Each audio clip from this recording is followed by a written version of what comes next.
Hello दोस्तों and welcome on my YouTube channel जिसका नाम वरद विनायक क्लासेज है। और आज मैं आपको आईसीएससी क्लास 10th मैथमेटिक्स का एमसीक्यू कुछ क्वेश्चन एमसीक्यू के आज कराने जा रहा हूँ।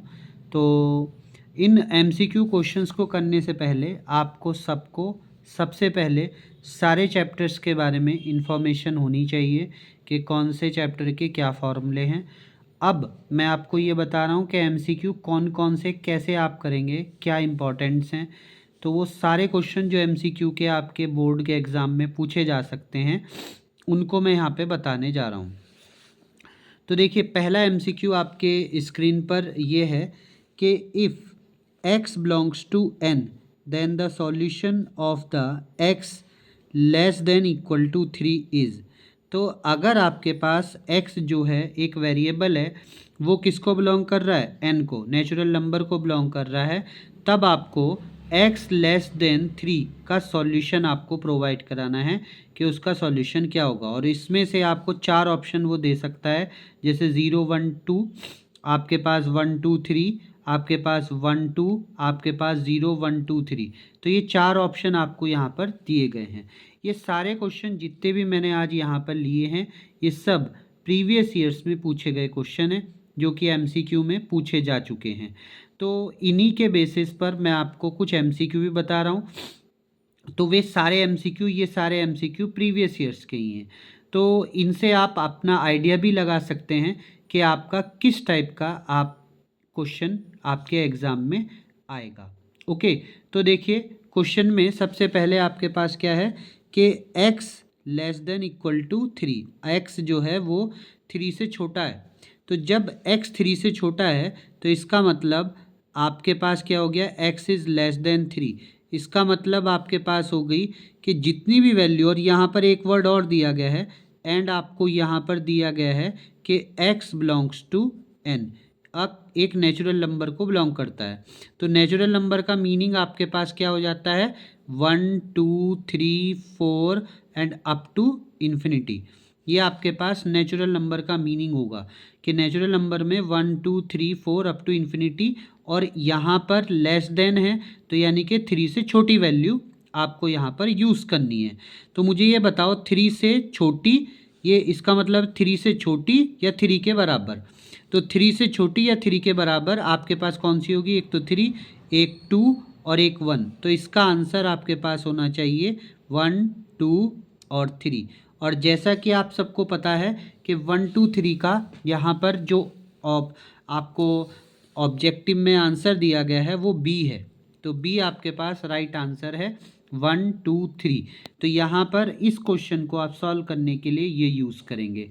देखो इसके अंदर क्या क्या चीज़ें आपके पास हैं वो आपको पता है कि आपको अपना आंसर रिप्लेसमेंट सेट और सॉल्यूशन सेट के बीच से निकाल करके देना होता है। रिप्लेसमेंट सेट की हेल्प लीजिए और सॉल्यूशन सेट की हेल्प लीजिए, और तब आप इसको अपने आंसर को कर सकते हैं। तो इसका आंसर आपका ये होगा। अब देखिए इसके बाद जो हमारा दूसरा क्वेश्चन है, सेकंड क्वेश्चन। तो सेकंड क्वेश्चन के लिए आपके पास जो वैल्यू है वो ये है। तो देखिए सेकंड क्वेश्चन में आपके पास क्या कहा गया है कि इफ़ 2 एंड 0, इफ़ 2 0 0 4 x और y, ये आपके पास एक मैट्रिक्स है या आपके पास दूसरी मैट्रिक्स है, दोनों की मल्टीप्लाई करके आपके पास वैल्यू जो है ये है। तो आपको इन दोनों की मैट्रिक्स की मल्टीप्लाई करके x और y की वैल्यू को फाइंड करना है। और इसमें आपके पास 4 ऑप्शन प्रोवाइड हैं, first second third and fourth, और इन ऑप्शंस की हेल्प से आपको एक्स वाई की वैल्यू को फाइंड करके देना है। तो देखो सबसे पहले मैं आपसे अब भी यही कहूँगा कि बेटा जब भी आप ये क्वेश्चन सॉल्व करें तो सबसे पहले आप इन्हें खुद क्वेश्चन को सॉल्व करने की कोशिश करें, ताकि आपको पता रहे कि इसका आंसर हम क्या दे सकते हैं। तो देखो इस क्वेश्चन को सॉल्व करने के लिए आपको यहाँ पर दे रखा है पहली मैट्रिक्स ये। तो इस पहली मैट्रिक्स को हम यहाँ पे लिख लेते हैं 2 0 और 0 4, और एक मैट्रिक्स आपको दे रखी है x और y। इन दोनों की आपको पहले मल्टीप्लाई करनी है। तो इन दोनों की मल्टीप्लाई करके वो वैल्यू किसके इक्वल आनी चाहिए, 2 और -8 के इक्वल आनी चाहिए। तो तो ये आपके पास क्वेश्चन है जिसको आपको सॉल्व करना है। अब इसको सॉल्व करने के लिए देखो हम क्या करेंगे। हम सबसे पहले यहाँ पर मैं करके दिखा रहा हूँ, हम सबसे पहले क्या करेंगे, यहाँ पर करके दिखा रहा हूँ, इसे देखिए 2004, ओके 2004 ये आपके पास है 2004।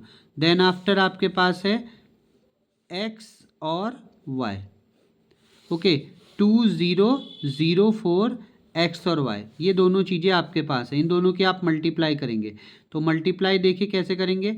आपको पता है कि ये आपका रो है और ये आपके पास कॉलम है, तो इस रो की इस कॉलम के साथ मल्टीप्लाई, तो पहली वैल्यू की x से साथ मल्टीप्लाई तो 2x, फिर दूसरी वैल्यू की y के साथ मल्टीप्लाई तो 0 इंटू वाई और इन दोनों को प्लस। ऐसे ही आपके पास ये वाली रो की इससे मल्टीप्लाई तो 0 की x से तो 0x प्लस 4 की y से 4y, ओके तो ये आपने यहाँ पर मल्टीप्लाई कर दी। अब इसको थोड़ा सॉल्व करके लिख लीजिए, तो ये वैल्यू हो जाएगी 2x, ये वैल्यू हो जाएगी 4y, क्योंकि 0 से मल्टीप्लाई करने पर ये भी 0, 0 से इसकी मल्टीप्लाई करेंगे तो ये भी 0, तो आपके पास 2x और 4y आ गई। अब जैसा कि आपको पता था कि यहाँ पर ये जो दोनों की मल्टीप्लाई है ये किसके इक्वल है, इसके, यानी कि ये जो वैल्यू आई है, ये जो वैल्यू है ये आपके पास है 2x और 2y, ये किसके इक्वल आपको गिवन है, 2 और -8 के इक्वल गिवन है, ओके। तो अब इन दोनों को हम कंपेयर करा देंगे तो 2x इज इक्वल टू किसके हो गया, 2x इसके इक्वल कंपेयर हो जाएगा 2 के, और 4y, सॉरी यहाँ पर 4y है तो 4y किसके इक्वल हो जाएगा, -8 के, तो 2x किसके इक्वल आ गया, 2 के, तो x की वैल्यू आपके पास क्या आ गई 1, और ऐसे ही 4y किसके इक्वल आ गया -8 के, तो y की वैल्यू आपके पास कितनी आ गई -2, ओके। तो ये दोनों वैल्यू आपके पास आ गई। अब हम यहाँ से इसका आंसर चेक कर लेते हैं कि हमारे पास कौन सा ऑप्शन करेक्ट है। तो देखो 1 और -2 है, 1 और -2 आपके पास ए ऑप्शन आपका जो है वो करेक्ट है। तो यहाँ पर ए ऑप्शन आपके पास राइट ऑप्शन हो जाएगा ए, तो ये आपका राइट ऑप्शन हो जाएगा। इस टाइप से आप इनके क्वेश्चन को सॉल्व कर सकते हैं। अब देखिए थर्ड क्वेश्चन, देखिए थर्ड क्वेश्चन आपके स्क्रीन पर ये है, the nth term of AP is, जो आपके पास nth टर्म है वो आपको फाइंड करनी है इस क्वेश्चन के अंदर।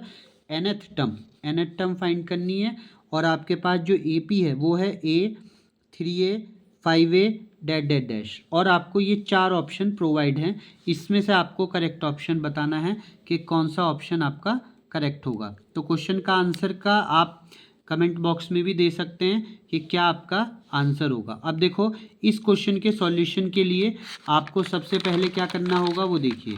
तो क्वेश्चन आपके पास था ए था आपके पास, फिर क्या है 3A है, देन आफ्टर आपके पास 5A है एंड डैश, और ये आपका किस में है, AP में है, ओके ये आपके पास किस में है, AP में है।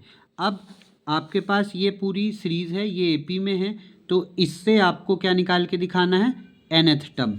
तो भाई देखो ए, पहले तो आप यहाँ से निकाल लेंगे फर्स्ट टर्म को मैंने कैपिटल A मान लिया, तो फर्स्ट टर्म आपके पास क्या है, A है, तो ये A आ गया।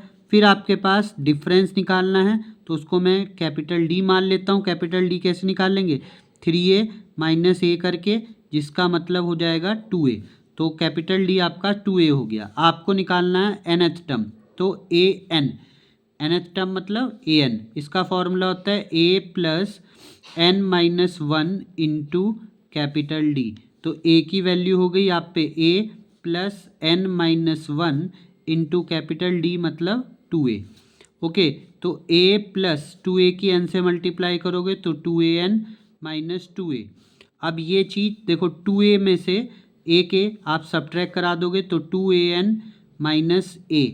अब यहाँ से आप A कॉमन ले सकते हैं, तो यू गेट 2N - 1, तो आपका AN टर्म यहाँ पर क्या आ गया, ये आपके पास nth टर्म आ गया A ब्रैकेट 2N - 1।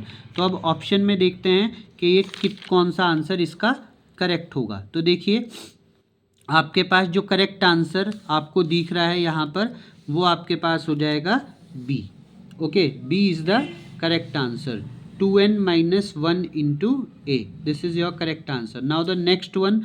अच्छा, ये क्वेश्चन आपको खुद करके देखना है। The centroid of the triangle, centroid of the triangle you had to find here and whose vertex, जो ट्राइंगल होता है ट्राइंगल के वर्टेक्स आपके पास 3,7, 3,-7, -8,6 और थर्ड वर्टेक्स आपके पास है 5,10 और ये चार ऑप्शन आपके पास यहाँ पर प्रोवाइड है।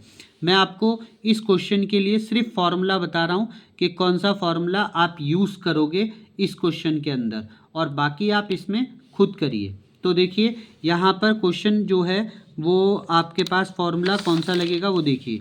हमारे पास सेंट्रॉइड का जो फॉर्मूला होता है, ओके, हमारे पास सेंट्रॉइड का जो फॉर्मूला होता है वो देखिए। तो सेंट्रॉइड का जो आपके पास फॉर्मूला होता है वो आपके पास होता है, सेंट्रॉइड का फॉर्मूला आपके पास होता है x1 plus x2 plus x3 upon x1 plus x2 plus x3 upon 3, comma y1 plus y2 और plus y3 upon 3। Okay, x1 plus x2 plus x3 upon 3, y1 plus y2 plus y3 upon 3, ये आपके पास formula होता है किसका, centroid find करने के लिए। Okay, तो सेंट्रॉइड का आपके पास ये फॉर्मूला है। अब यहाँ पर जो आपके पास ट्राइंगल गिवन था उसके वर्टेक्स लिख लो, ए बी और सी, ये आपके पास ट्राइंगल है जिस, ये हमने अपना ट्राइंगल फॉर्म कर लिया। अब इस ट्राइंगल के हमारे पास वर्टेक्स क्या क्या हैं वो देखते हैं। तो पहला वर्टेक्स हमारे पास है 3,-7, दूसरा वर्टेक्स हमारे पास है -8,6 और थर्ड वर्टेक्स आपके पास है 5,10। तो ये 3 वर्टेक्स हमारे पास हैं, एक ये है, एक ये है, एक ये है, ये तीनों वर्टेक्स हमको गिवन है। यहाँ पर ये आपका x1 है, ये आपका y1 है, this is your x2, this is your y2, this is x3, this is y3। तो तीनों वर्टेक्स आपके पास है, फॉर्मूला ये है, अप्लाई करिए, आपके पास कुछ ना कुछ आंसर ज़रूर आएगा। और मुझे कमेंट बॉक्स में इस क्वेश्चन का आंसर बताइएगा कि कौन सा आंसर इस क्वेश्चन के लिए है। तो क्वेश्चन आपके स्क्रीन पर फिर से आ चुका है, तो क्वेश्चन देख लीजिए। Centroid of the triangles whose vertex is 3,-7, -8,6 और 5,10 और 4 ऑप्शन है 0,9, 0,3, 1,3 एंड 3,5। और आई थिंक देखो मेरे पास, मुझे जहाँ तक लग रहा है इसका आंसर, मैं नहीं कह रहा हूँ कि ये करेक्ट है, आप सोच के बताइएगा, ये होना ही चाहिए। ओके, चलिए अब इसके बाद नेक्स्ट क्वेश्चन देखते हैं। नेक्स्ट क्वेश्चन आपके पास है x/y, x/y की वैल्यू है 5/3, x/y की वैल्यू है 5/3, then the value of 8x minus 5y ratio 6x minus 7y, इसकी वैल्यू आपको फाइंड करनी है अगर आपके पास x/y की वैल्यू 5/3 है तब। ओके, तो ये क्वेश्चन भी आपके पास बहुत इजी क्वेश्चन है और आई थिंक आप लोगों ने इसे करा भी होगा कई बार। तो क्वेश्चन का सॉल्यूशन देखिए, तो क्या है क्वेश्चन का सॉल्यूशन। ओके, तो क्वेश्चन के सॉल्यूशन के लिए सबसे पहले हम क्वेश्चन लिखते हैं कि हमारे पास क्वेश्चन है क्या। क्वेश्चन हम पे है कि अगर हमको x, y की वैल्यू गिवन हो कितनी, 5/3, ठीक है, तो then you have to find 8x minus 5y, 8x minus 5y ratio 6x minus 7y, ये आपको फाइंड करके दिखानी है कि 8x माइनस आपके पास ये होगी, तो 8x minus 5y, 8x minus 5y ratio 6x minus 7y, ये आपको फाइंड करके दिखानी है। ओके, तो ये क्वेश्चन देखो कैसे सॉल्व करेंगे। सबसे पहले हम इसका यूज़ करेंगे। तो यहाँ पर है x upon Y is equal to 5/3। अब इस y को हम इधर लेके जाएंगे तो x की वैल्यू आपके पास हो जाएगी 5y/3, 5y/3, ये आपके पास वैल्यू हो जाएगी 5y/3। अब ये वैल्यू हम इसके अंदर स्टेटमेंट में लिखेंगे। देखिए इसको कैसे लिखेंगे, 8x minus 5y 8x minus 5y upon ये वाली वैल्यू अपॉन 6x। 2 मिनट रुक जाइए। तो देखिए इसको हम कैसे राइट करेंगे, 8x minus 5y upon 6x minus 7y। Okay, तो 8x minus 5y upon 6x minus 7y। अब इसको देखो, यहाँ पर जहाँ पर x है वहाँ पर हम क्या यूज़ कर सकते हैं, ये वैल्यू यूज़ कर सकते हैं। तो जहाँ पर भी x है वहाँ पर हम ये वैल्यू यूज़ करेंगे। तो 8 into 5y upon 3 minus 5y upon 6x x की जगह पर फिर से यही value 5y upon 3 minus 7y। Okay, अब इसके बाद में यहाँ पर हम ऊपर भी एलसीएम लेंगे और नीचे भी। तो नीचे ऊपर एलसीएम लिया 3, तो 8 एंड 5 मल्टीप्लाइड, तो यू गेट 40y माइनस 3 5 जा 15y। Okay, same condition here you had, आप यहाँ पर भी एलसीएम लीजिए 3, 6 5 जा 30, तो 30y माइनस 3 7 जा 21y। ओके, तो ये वैल्यू अब आपके पास आपको कैलकुलेट करके वैल्यू दे रहा है। ये वाली ऊपर की वैल्यू तो हो जाएगी 20y और नीचे की वैल्यू हो जाएगी 9y। ओके, ये इससे कैंसिल आउट हो गया, तो 25:9 आपका आंसर आ गया। तो इस टाइप से आप इस क्वेश्चन को भी सॉल्व कर सकते हैं। क्वेश्चन सभी इजी हैं, ऐसा कोई क्वेश्चन नहीं है जिसमें आपको दिक्कत हो, और ये क्वेश्चन सारे के सारे क्वेश्चन आपके पास इजी क्वेश्चन ही हैं और सब एमसीक्यू बेस है, एमसीक्यू ही है। ओके, तो देखिए इसके अंदर आपके पास जो आंसर अब आ जाएगा जो आपके स्क्रीन पर है। तो देखिए स्क्रीन पर आपके पास ये क्वेश्चन दिखाई दे रहा है कि x/y की वैल्यू हमारे पास थी 5/3, तो आपको 8x minus 5y ratio 6x minus 7y की वैल्यू फाइंड करनी थी।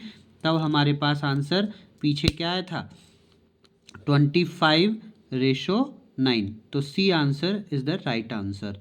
तो इस टाइप से आप इस क्वेश्चन को सॉल्व कर सकते हैं। अब देखिए नेक्स्ट क्वेश्चन आपके स्क्रीन पर है, 6 क्वेश्चन है the remainder when f of x is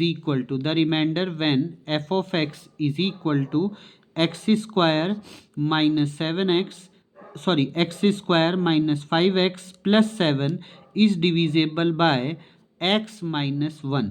अगर ये जो आपके पास फंक्शन है x square minus 5x plus 7, x square minus 5x plus 7, तो ये वैल्यू आप डिवाइड देंगे x माइनस 1 से, तो आपके पास क्या रिमाइंडर आएगा। आपको 4 ऑप्शन दिए गए हैं, इसमें से आप अपने ऑप्शन को चूज़ करके बताइए कि राइट आंसर आपका क्या होगा। तो देखो इसके लिए भी आपको क्या करें कि ये जो वैल्यू आपको दे रखी है, फैक्टर जो आपको दे रखा है, इसको 0 के इक्वल रखो और उससे x की वैल्यू निकालो। वो वैल्यू आप इस फंक्शन में पुट करो।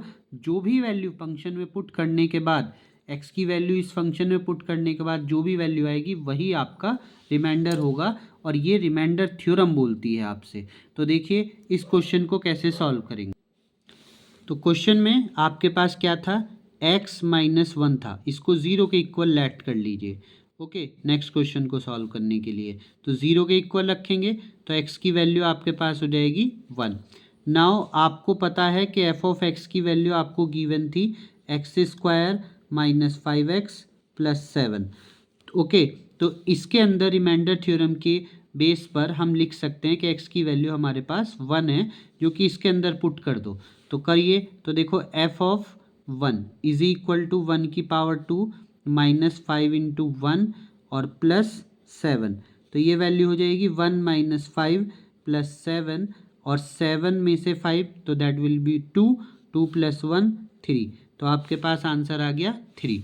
तो ये आपका रिमाइंडर ही बचा जो उस क्वेश्चन का आंसर है। अब उसमें देखिए ऑप्शन कौन सा हो, यहाँ आपके पास जो ऑप्शन है वो आपका ए है, 3 ये रहा। तो ये आपके पास यहाँ पर आंसर है, तो 6 का आंसर आपका 3 हो गया। अब आपके पास जो नेक्स्ट क्वेश्चन है वो देखिए कौन सा क्वेश्चन। नेक्स्ट क्वेश्चन आपके पास है कि if the radius of the sphere, if the radius of the sphere is, if the radius of the sphere is increased by 100%, if the radius of sphere is increased by 100%, then the volume of the corresponding sphere is increased by, तो वो कितने percent increase होगा? 200% increase होगा, 500% increase होगा, 700% increase होगा, या 800% increase होगा? तो आपका नेक्स्ट क्वेश्चन आपके पास है। अब ये और बताइएगा ये कौन से चैप्टर से है? तो चैप्टर आपको पता चल ही गया होगा, ये होगा आपके पास chapter number surface area. Okay, mensuration का क्वेश्चन है, तो सॉल्व करके देखिए। देखिए इसका उसका सॉल्यूशन आपके पास क्या है कि जो अगर हमने लेट कर लो कि लेट द रेडियस, जो एक्चुअल रेडियस है, तो radius be R, actual radius हमने मान ली यहाँ पर आर है, एक्चुअल रेडियस हमारी कितनी है? आर है। अब इसके बाद अकॉर्डिंग हमारे पास वॉल्यूम कितना हो जाएगा? अगर एक्चुअल रेडियस आर है तो वॉल्यूम हो जाएगा 4/3 पाई आर क्यूब, क्योंकि स्फेयर के वॉल्यूम का फॉर्मूला होता है ये, तो स्फेयर में वॉल्यूम आपका ये हो गया। अब इसके बाद अकॉर्डिंग टू द क्वेश्चन चलते हैं, अकॉर्डिंग टू द क्वेश्चन। तो अकॉर्डिंग टू द क्वेश्चन आपके पास क्या है? रेडियस को आपको न्यू रेडियस बनानी है, इसका 100% इंक्रीज करके। ओके, तो न्यू रेडियस, तो new radius is equal to old radius हम पे आर थी, और आर का हम, आर में हम कितना ऐड करें? आर का 100%, तो आर का 100% निकाल रहे हैं, वही हमने इसमें ऐड कर दिया, तो कितना आ गया? आर प्लस आर यानी कि 2r। तो न्यू रेडियस आपके पास हो गई 2r। अब इससे न्यू वॉल्यूम निकाल लेंगे, तो new volume, okay, new volume, तो new volume is equal to 4/3 pi R cube. Okay, यही होता है। अब यहाँ पर आर की जगह पर है 2r, तो यहाँ पर हम 2r का क्यूब लिख देते हैं। यहाँ पे मैं दोबारा लिख देता हूँ 4/3 पाई 2r क्यूब। ओके, अब ये वैल्यू कितनी हो गई? 4/3 पाई इंटू 2r क्यूब का मतलब हो गया 8r क्यूब। अब 8 आप बाहर निकाल लीजिए, 8 इंटू 4/3 पाई आर क्यूब, और ये वैल्यू आपको अभी अभी लिखी थी हमने v के इक्वल, तो ये हमारे पास कितना आ गया? v के इक्वल, तो ये हो गया 8v। ओके, तो जो न्यू वॉल्यूम है वो हमारा कितना आया? 8v। तो ये न्यू वॉल्यूम हमारे पास 8v है। अब इसकी हेल्प से हम बाकी की वैल्यू को फाइंड करेंगे, तो कैसे देखेंगे कि वॉल्यूम कितना इंक्रीज़ हुआ? ओके, तो यहाँ पर देखेंगे increase, increase percent, increase percent, increase percent कैसे निकालेंगे? तो आपके पास जो हमारे पास नया वॉल्यूम आया वो कितना आया? 8v आया है, और पुराना वॉल्यूम कितना था? v था, और अपॉन हमारे पास v से ही डिवाइड देंगे जो ओरिजिनल थी, और इनटू 100, तो ये वैल्यू कितनी हो गई? 7v, 8 - 1 तो 7, तो 7v अपॉन v इंटू 100, और v से v कटा तो आपको कितना मिल गया? आपका 700%, 700% उसमें इंक्रीज़ हो जाएगा अगर आप वॉल्यूम को, रेडियस को 100% इंक्रीज़ करोगे, तो वॉल्यूम जो हो जाएगा वो 700% इंक्रीज़ हो जाएगा। तो इसका आंसर है ये, तो आंसर आपके पास आ जाएगा डी, 700%। तो 700% आपका वॉल्यूम जो होगा वो इंक्रीज़ हो जाएगा यहाँ पर। अब देखिए नेक्स्ट क्वेश्चन, नेक्स्ट क्वेश्चन आपके स्क्रीन पर है ये कि in the adjoining figure, in the adjoining figure the length of the BC, आपके पास ये शेप है, एक ट्रायंगल है, राइट एंगल ट्रायंगल है, और at the right angle triangle है, और इसमें जो राइट एंगल है वो B पर है, तो आपके पास ये 30 है, ये 60 है, ये वाली ये 6 है, ये 30 डिग्री है, ये 30 डिग्री है, ये 6 सेंटीमीटर की है, ये 30 डिग्री है। ओके, तो एंगल जो है वो हमारा 30 डिग्री है, और हाइपोटेनियस आपके पास 6 सेंटीमीटर की है। तो आपको बताना है कि ये जो BC होगी, ये वाली, ये जो BC है, ये वैल्यू कितने की होगी? ये परपेंडिकुलर है, आपको पता है ये परपेंडिकुलर है, ये आपके पास हाइपोटेनियस है, और आपको परपेंडिकुलर ही बताना है अगर आप पे थीटा 30 की है। ओके, तो देखिए इसका आंसर आपके पास क्या होगा वो चेक करते हैं। तो देखिए वहाँ पर आपको परपेंडिकुलर फाइंड करना था। ओके, परपेंडिकुलर आप फाइंड करेंगे और परपेंडिकुलर के साथ साथ आपको गिवन क्या थी, हाइपोटेनियस आपको गिवन थी 6 सेंटीमीटर की, और थीटा जो आपके पास था वो कितना गिवन था, 30 डिग्री। ओके, तो यहाँ पर हम क्या लगा देंगे, परपेंडिकुलर फाइंड करना है तो साइन 30 की वैल्यू लगाएंगे। Sine 30 is equal to perpendicular upon hypotenuse. Sine 30 की वैल्यू होती है 1/2। परपेंडिकुलर आपको फाइंड करना, हाइपोटेनियस आप पर है 6, ये 6 उधर चला जाएगा तो परपेंडिकुलर की वैल्यू कितनी आ जाएगी, 6/2। 6/2 तो 2 3 जा 6, तो पी की वैल्यू आप पर कितनी आ गई, 3 सेंटीमीटर। ये इसका नेक्स्ट का आंसर आ गया। ओके, तो यहाँ आंसर आपको पता चल गया कि आंसर क्या आया, 3 सेंटीमीटर, तो it is your right answer.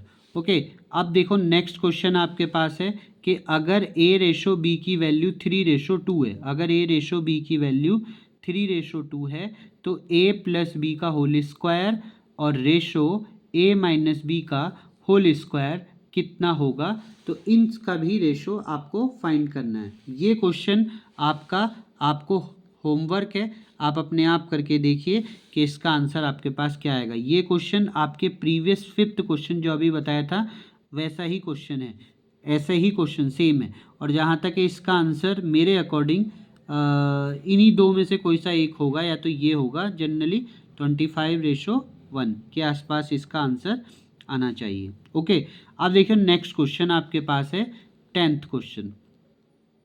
Okay, तो 10th क्वेश्चन आपके पास है कि if A is the natural number, अगर ए नेचुरल नंबर है and one of the roots of the equation 3x² - 14x + 8 is equal to 0। अब ए जो है इस इक्वेशन का एक रूट है, तो आपको बताना है कि ए की वैल्यू क्या होगी। पहला ऑप्शन आपके पास 4 है, दूसरा ऑप्शन आपके पास 2/3 है, तीसरा ऑप्शन आपके पास 8 है और चौथा ऑप्शन आपके पास 6 है। तो इसका आंसर आप देखिए जल्दी से, इसका आंसर क्वेश्चन आपके पास है 3x² -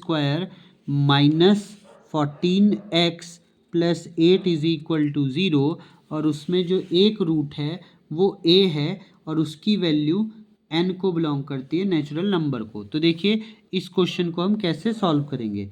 तो इस क्वेश्चन को सॉल्व करने के लिए आप सबसे पहले जो ए दे रखा है, ए जो आपके पास गिवन है, ये वैल्यू आप इस इक्वेशन में पुट करें। तो इन प्लेस ऑफ एक्स आपको क्या रखना है, ए, क्योंकि ए एक रूट है और रूट का मतलब होता है वो वैल्यू एक्स की है जो इसके अंदर अगर हम रखेंगे इक्वेशन में तो इसको ये सेटिस्फाई करेगा। तो क्या आ जाएगा, देखो 3a² - 14a + 8। अब जैसे ये रखेंगे तो 3 और 8 की मल्टीप्लाई करो तो 8 3 ज़ा 24 होता है और 24 के पेयर होते हैं 2, 12, 12 2 ज़ा 24, और अगर मैं इन दोनों को ऐड कर देता हूँ तो बीच की वैल्यू 14 भी आ जाएगी। तो वही रखेंगे तो 3a² - 2a - 12a + 8 is equal to 0। अब इन दोनों में कॉमन ले लो और इन दोनों में कॉमन ले लो, तो यहाँ से कॉमन आ जाएगा a, तो ये हो जाएगा 3a - 2, और यहाँ से कॉमन आ जाएगा आपके पास 4, नहीं, हाँ, यहाँ से 4 कॉमन आ जाएगा तो ये हो जाएगा 3a - 2 इज इक्वल टू 0। अब ये आपके पास 3a - 2 एक पेयर और एक a - 4 इज इक्वल टू 0 दूसरा पेयर। अब पहले इस वैल्यू को 0 के इक्वल रख के देखते हैं, तो a की वैल्यू हमारे पास आ जाएगी 2/3। फिर इस वैल्यू को 0 के इक्वल रख के देखते हैं तो a की वैल्यू यहाँ से आ जाएगी 4।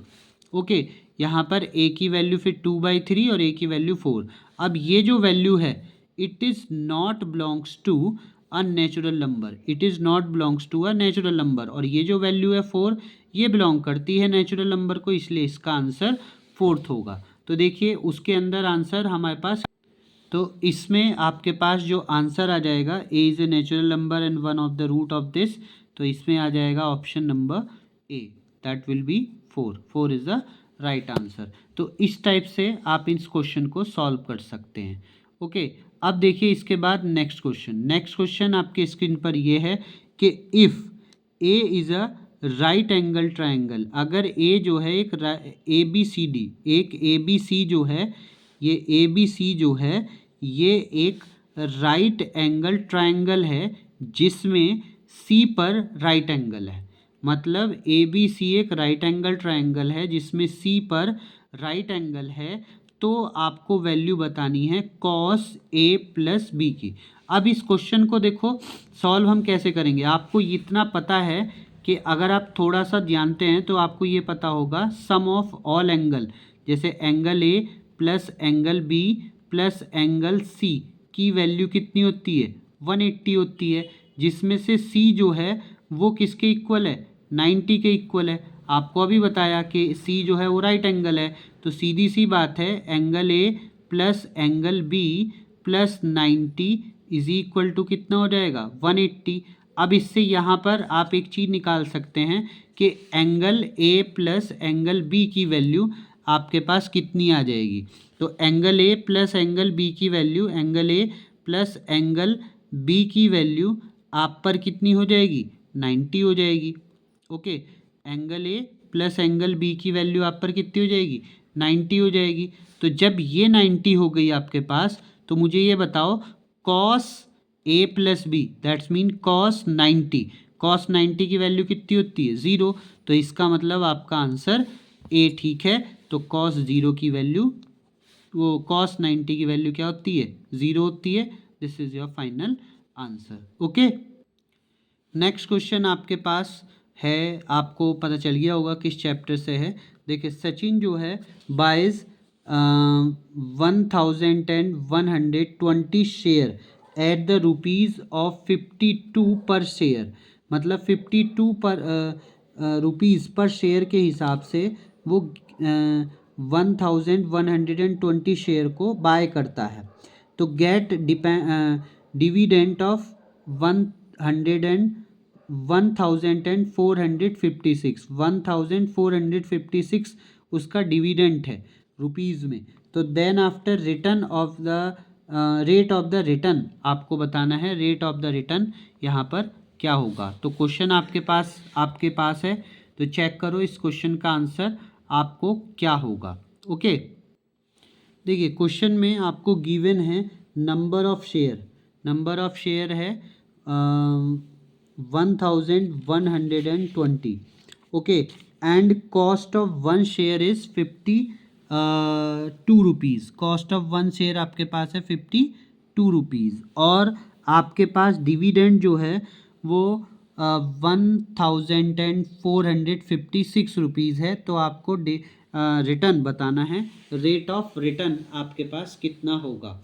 तो रेट ऑफ रिटर्न फाइंड करने के लिए आपको रेट ऑफ रिटर्न का फॉर्मूला लगाना होगा, dividend, okay, dividend upon number of share, dividend upon number of share, okay, into number of share into cost of one share, cost of one share, okay, cost of one share. तो यहाँ पर देखिए question को solve करेंगे, 1456 upon 1120 into 52 और into 100 जरूर लगा के चलेंगे क्योंकि हमें इसे परसेंटेज में फाइंड करना है। ओके, क्योंकि हमें इसे किस में फाइंड करना है, परसेंटेज में, तो इसलिए इंटू 100 जरूर यूज़ करके चलेंगे। अब इसको कट कर लीजिए और कट करके देख लीजिए इसका आंसर कितना आएगा। 0 से 0 कट कर सकते हैं, फिर 2 से कट करके देखिए, 2 5 जा 10, 2 6 जा 12, 2 7 जा 14, 2 2 जा 4, 2 8 जा 16। देन आफ्टर 2 से फिर कट कर सकते हैं, तो 2 और 8, 2 से इसे कट कर दीजिए, 2 3 जा 2 4 जा नहीं 2 6 जा, ओके, 2 6 जा 12 और 2 4 जा 8। तो दैट वैल्यू विल बी 364। तो यहाँ को लिख रहा हूँ 364 इंटू 10 अपॉन 28 इंटू 52, ये आपके पास हो गई। अब इसे फिर से कट करते हैं 2 से, तो 1 4 और 1 और 8 एंड 2। ओके, 2 से कट कर दिया, फिर से 2 से कट करके देखते हैं तो 7 आ जाएगा यहाँ पर हो जाएगा 2 9 जा और 2 1 जा। 7 से इसे कट कर सकते, 7 1 जा 7, कैरी 2, 7 3 जा 21 और 3 4 जा। ओके, तो ये वैल्यू आपके पास आ गई 10/4। ओके, ये वैल्यू कितनी आ गई आपके पास 10/4, तो जिसका मतलब 2.5% इसका आंसर हो जाएगा। ओके, तो 2.5% इसका आंसर होगा, तो इसके लिए आपका आंसर है ये। तो देखिए इस क्वेश्चन का आपके पास जो आंसर होगा वो 2.5%, यानी कि C option is the right option. अब इसके बाद जो नेक्स्ट क्वेश्चन है वो आपके पास ये है कि if the common difference of an AP is 5, if the common difference of an AP is 5, तो then what is the A18 minus A13, A18 और A13 की वैल्यू क्या होगी अगर आपके पास कॉमन डिफरेंस 5 है। ओके, तो इस क्वेश्चन को देखिए कैसे सॉल्व। देखिए क्वेश्चन आपके पास था कि कॉमन डिफरेंस आपके पास 5 है, तो आपको A18 माइनस A13 आपको फाइंड करना है। ओके, तो सिंपल है, देखो A18 को आप कैसे लिख सकते हैं A+17D, और A18 को आप कैसे लिख सकते हैं, A13 को कैसे लिख सकते हैं A-12D। माइनस इस वजह से क्योंकि बाहर माइनस है, तो ये दोनों टर्म्स आपके माइनस हो गए, A से A कैंसिल, तो 17D माइनस 12D, तो दैट्स मीन 17 माइनस 12 तो 5 बचा, 5D, और D की वैल्यू आपके पास कितनी है 5, तो आपका आंसर आ जाएगा 5 × 5, तो यानी कि 25 आपके पास यहाँ पर आंसर होगा। तो देखिए इसका ऑप्शन आपका क्या सही है। तो जैसे कि हमने सॉल्व किया था, तो इसका ऑप्शन हमारे पास C option is the right option 25। Okay, अब इसके बाद देखिए नेक्स्ट क्वेश्चन आपके पास है कि the point which divides the line segment join the point 8, -9 and 2, 3 in the ratio of 1:2 internally, तो लाइज इन, मतलब जो पॉइंट इनसे मिलकर के, इन दोनों पॉइंट और इस रेशो की हेल्प से जो पॉइंट आएगा सेक्शन पॉइंट, वो कहाँ पर लाई करेगा, कौन से क्वाड्रेंट में लाई करेगा, इस चीज़ को यहाँ पर पूछा जा रहा है। ओके, तो इसका सॉल्यूशन देखिए आपके पास दो पॉइंट थे 8 and -9, first point, and second point 2, 3, और रेशो आपके पास था 1:2। तो आपको ये पॉइंट बताना था सेक्शन पॉइंट। अब हम लगाएंगे सेक्शन फार्मूला क्या होता है m×x2। Okay, m×x2 plus n×x1 upon m+n, comma क्या m×y2 plus n×y1 upon m+n, ये आपके पास वैल्यू थी। और यहाँ पर आपको ये पता है ये वैल्यू आपकी x1 होती है, ये वैल्यू आपके पास x1, ये वैल्यू आपके पास y1, ये वैल्यू आपके पास x2, और ये वैल्यू आपके पास y2 होती है। सारी वैल्यू यहाँ पर पुट कर दीजिए, देख लीजिए वैल्यू क्या आएगी। तो यहाँ पर आपके पास m की वैल्यू है 1, 1 × 2 प्लस 2 × 8, 2 × 8 अपॉन 1 + 2। ओके, अगेन एक बार लिख रहा हूँ, m की वैल्यू है 1, 1 × 2 प्लस 2 × 8। ओके, ऐसे ही कॉमा लिख करके 1 × 3 प्लस 2 × -9 अपॉन 1 + 2। ओके, और ये वैल्यू आपके पास, अब अगर इसे सॉल्व करोगे तो ये 2 + 16, तो 2 + 16 18, 18/3, और सेम वैल्यू 3, और 9 2 जा 18, 18 - 3 दैट विल बी -15/3, और जो की वैल्यू आपके पास हो गई 6, -5। ओके, 6, -5। अब 6, -5 कौन से क्वाड्रेंट में आता है आपको पता है, ये वैल्यू हो गई प्लस, माइनस, प्लस, माइनस आता है आपके पास फोर्थ क्वाड्रेंट में। ओके, फोर्थ क्वाड्रेंट इस क्वेश्चन का आंसर होगा। तो फोर्थ क्वाड्रेंट में जाने के बाद ये वैल्यू आपके पास आ जाएगी। तो देखते हैं वहाँ पर कौन सा ऑप्शन हो। तो यहाँ पर आपके क्वेश्चन का जो ऑप्शन होगा वो ये होगा, फोर्थ क्वाड्रेंट। ओके, तो इस टाइप से आपको मैंने आज सारे एमसीक्यू जो भी मुझसे अभी पता चले, मैं 14 एमसीक्यू के आसपास आपको अभी कराया हूँ। तो ये सारे क्वेश्चन आप एक बार खुद ट्राई करके देखिए। हर एक क्वेश्चन कुछ 2-3 कंसेप्ट को ऐड ऑन करके बनाया गया है और बढ़िया क्वेश्चन है, कंसेप्चुअल क्वेश्चंस हैं। जब तक आप इसे कंसेप्चुअल नहीं करेंगे आपको पता नहीं चलेगा। तो एक बार इन सारे क्वेश्चंस को ट्राई करके ज़रूर देखिएगा।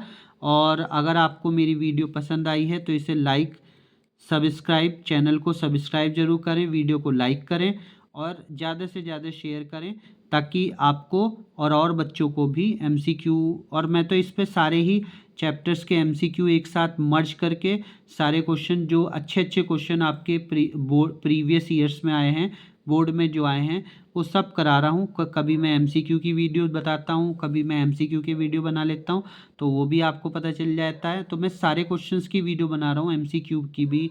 आपके पास जो 4 मार्क्स के क्वेश्चन आ सकते हैं, 3 मार्क्स के क्वेश्चन आ सकते हैं, तो वो सारे क्वेश्चन जो भी आ सकते हैं, लॉन्ग शॉर्ट जो भी, वो आपको मैं इस वीडियो में बना के, वीडियो के माध्यम से बना के आपको दे रहा हूँ।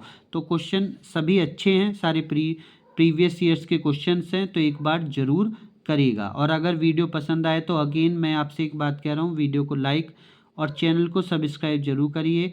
Thank you for watching this video.